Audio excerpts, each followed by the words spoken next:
Good evening and welcome, and thank you for being with us tonight, October 5th, for the second part of our forum tonight. Now we will address the candidates for Alcona County Commissioner, 5th District. We have two candidates here, John Terry Small and Gary Wnuk. Kevin Boyett could not be here tonight. So I am here. My name is Doris Fays. I am here with the League of Women Voters of Northeast Michigan. The League of Women Voters is a trusted membership organization that has been around for 100 years and encourages informed and active participation in government. We do not endorse or oppose candidates or political parties. I'd like to remind everyone to turn off any electronic devices. And we are videotaping tonight's forum. It will be available on the League of Women Voters of Alpena Facebook page. That live stream will be available through November 3rd, which of course is our election day. I would also encourage voters to look at vote411.org for additional candidate information. Now, let's go over a few of the rules here. We will alternate between candidates for each question, opening statements, and closing statements. Each candidate has 1.5 minutes for opening remarks. They also will have 1.5 minutes to answer each question. And finally, after our last question is asked, you will have 1 minute each for a closing statement. Gentlemen, are there any questions? No. Okay, thank you. Okay, so randomly selected, Terry Small will begin with an opening statement. Terry? Thank you. Thank you for having this forum. It's a really neat thing that we can all come together and talk like this. And of course, with the virus as it is, we all have to be able to talk. I'm 67 years old. I've lived in Kern all my life, except for the 4 years in the military. My public service has included 30 years on a volunteer fire department, 16 years as a deputy sheriff in Alcona County, a township supervisor for Mitchell Township. I was also a deputy sheriff for Alpena County for a short time. I worked for the base while Alpena had the contract. I'm running because of three main issues: the finances of the county, liability of the county, and helping the employees continue having a safe place to work and a good place to work. Thank you. Gary? Hi, thank you for inviting me. This is the first time I've ever participated in something like this, so this is kind of a unique thing. I have been the commissioner now for the last 4 years in Alcona County. Over those 4 years, I've made sure that the townships have felt connected to county government.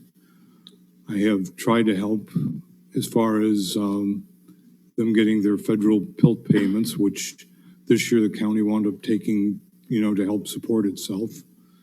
Over the last 4 years, we've had to contend with the budget that's been funded through fund balance for several years. We would have been balanced this year had it not been for the expenditures of EMS. We have had to revise the way we've paid benefits because we were basically running over every year. So it's been a challenging year. I've also been involved in dealing with the feds on the river issue because they banned alcohol on the Sabo River. And I've been working with Millen Township trying to get some road repairs done by the federal government.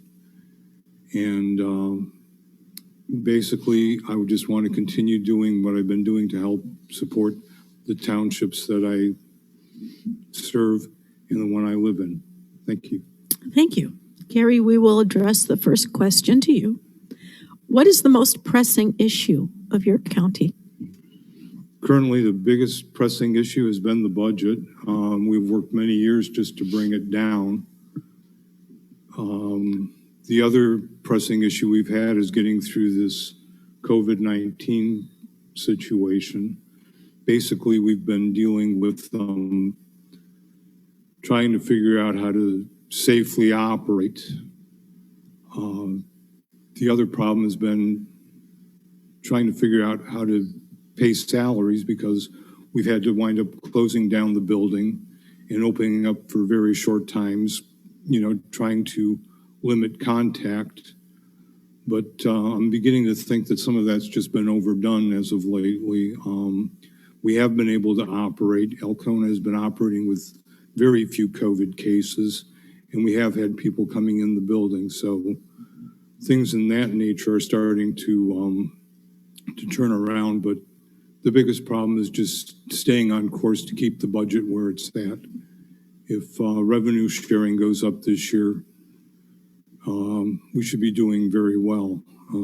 It's just been trying to just keep ourselves, funded and operating is what basically we've been trying to do. Thank you. Terry? Gary's right, it's the budget. Government is not taking in as much money as it was in the past, and due to Headley's so many years ago being done, cap properties, though they are starting to turn over more and more, so we are getting a little more revenues coming into the counties, but it'll always be a challenge, and it's going to be what I feel is the most important thing.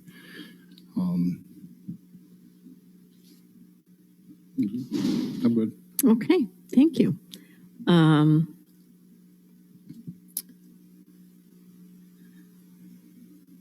And I will ask you to go ahead and answer the next question. What measures has the county needed to take to deal with the coronavirus, and does more need to be done?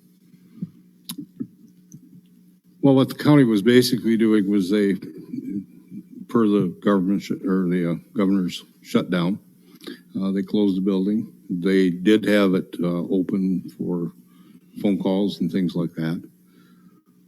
That's a good, basic common sense thing to do. What we can do now is just stay the course, use common sense to get through it as best we can. If the recommendation is use mask, we'll use the mask. Try to use social distancing as best we can. But again, sometimes that's not always possible either. And it is something we have to kind of take day by day. It's something that's an ongoing, I think we're learning every day different things about the disease, and it's just a constant review and change. Thank you. Gary? Well, at the beginning of this, the object was to flatten the curve. Unfortunately, we've flattened it way too far. Basically, what's going on is we've never, in the history that I know of, have ever quarantined healthy people. Healthy people need to get out and be active. The problem is the people that are most at risk are the ones that need to take the precautions. Basically, from everything that's happened, I mean, you're going to see a resurgence in this thing coming very soon, because I don't think it's spread the way it's supposed to. I know of already a few cases that have taken place in the District Health 2 region, just because it's still going around. I mean, even the president wound up getting this thing. I mean, there's no way for a government to prevent the spread of a disease. That's going to happen.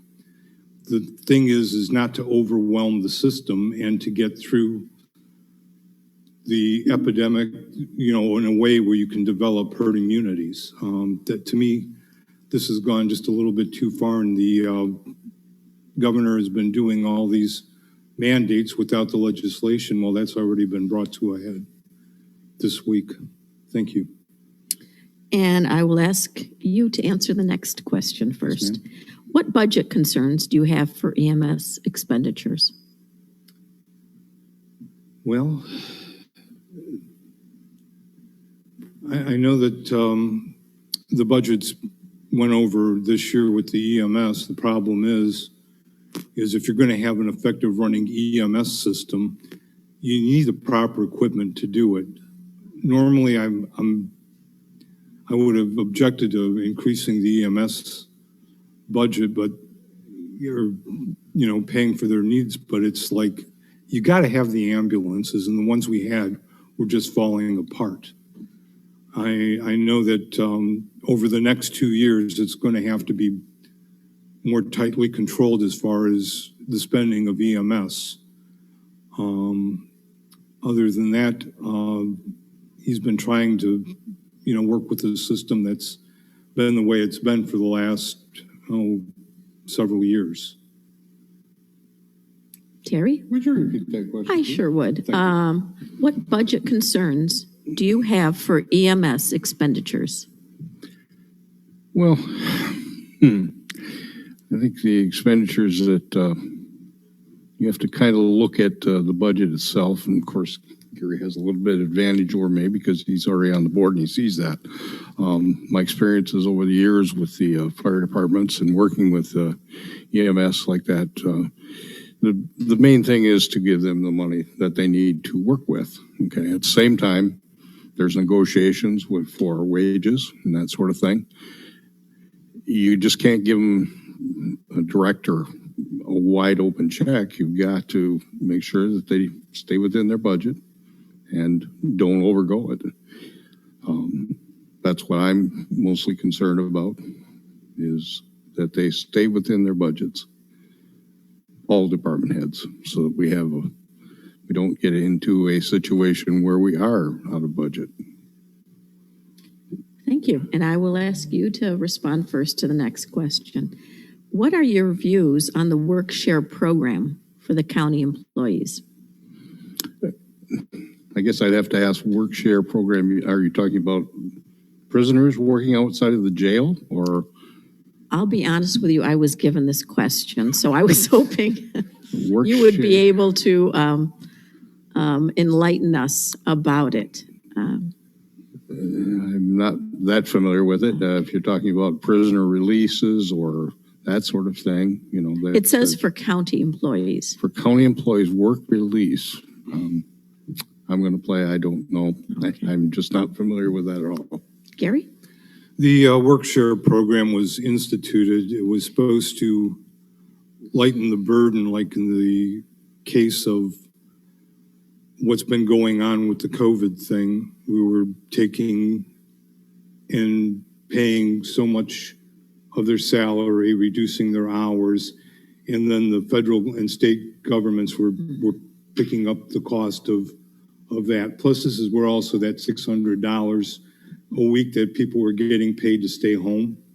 And to me, I have been against this program because it doesn't promote people going out and back to work. I've heard a lot of complaints through the community that incentivizing people to stay home and not work is not a good thing. I mean, I really think we need to keep our employees at work, and depending upon the federal government for programs and things like this, I mean, they have enough trouble handling their own budget, and I am just not for the work share program at all. Thank you. And now, on to our final question. What issue have I not asked that you think is important to address? Gary?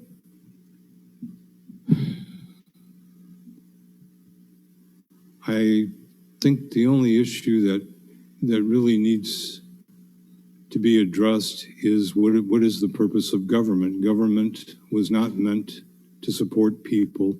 People were meant to support the government. That came from President Grover Cleveland back in the early late 1800s. Government is put in place to protect people's rights, not to provide for them. We make it so that there's public safety. We provide roads. We provide the ability to get around, and we provide for protection for you. Our job is not to live your lives. And I think the biggest thing that people need to get educated in is government and how it's supposed to function and what the real purpose of it was. Because a lot of the things that government does is like taking fine screwdrivers and using them for pry bars. If you're using something that it wasn't intended to be used for, then it doesn't function and you damage what you have. Terry, how would you answer that question? Well, I think again, I'll go back to what I was saying before about the budgets and the financial situation here in the county. We have to always have to keep an eye on it. That's the responsibility of the commissioner every meeting to review the bills and that sort of thing. I think we have to look a little farther down the road, though, too, to the liability of the county. Counties are getting sued for many, many things. And part of the commissioner's job is to try to keep that liability as negligible as we can. I'm always a little concerned about it. It's not if you're going to be sued, it's when you're going to be sued. And so by having good policies and procedures in there, you need those signs of things to try to keep the liability down. I also am very concerned about the employees, keeping them in a safe environment, both through the COVID situation and also hostile work environments and things like that. I want to make sure that they're safe, and that's mostly what I'm concerned about. Thank you. And now it is time for closing statements. Gary, it is your turn to go first. Well, I thank you very much for this forum and for this ability to speak before the public. It's kind of unusual not having people out there to talk to. I will be glad when we're once again able to get back to a state where we can have human interaction.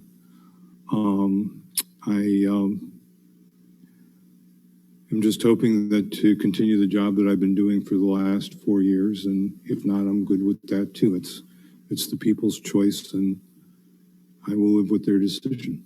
Thank you. Thank you. Terry? Like I said before, I've lived in this county all my life. I like to feel I know some of the problems, and I hope to help solve those problems. They're not easy. They're not easy decisions. Negotiations between the unions and such can be difficult, but it can be done, and I will give my best effort to represent the people in my district. And that's all you can make of that promise. And again, thank you for this opportunity to talk and have a chance to talk to everybody. Thank you. Thank you. Thank you, gentlemen. I'd like to thank you for both coming tonight and for running for office. I also want to thank the audience for submitting questions, for Dick Brummer for doing our video work for us, and for the members of the League of Women Voters of Northeast Michigan for making this forum possible. Don't forget, vote411.org is a good way to find up-to-date online information. The deadline to register to vote is October 19th online, November 3rd in person at the clerk's office with proof of residency. So again, thank you, gentlemen. Thank you, helpers, and until we meet again. Thank you. Thank you. And the poll was forgot to say it. Don't forget to vote. Don't forget to vote, November 3rd. Yes, don't forget to vote.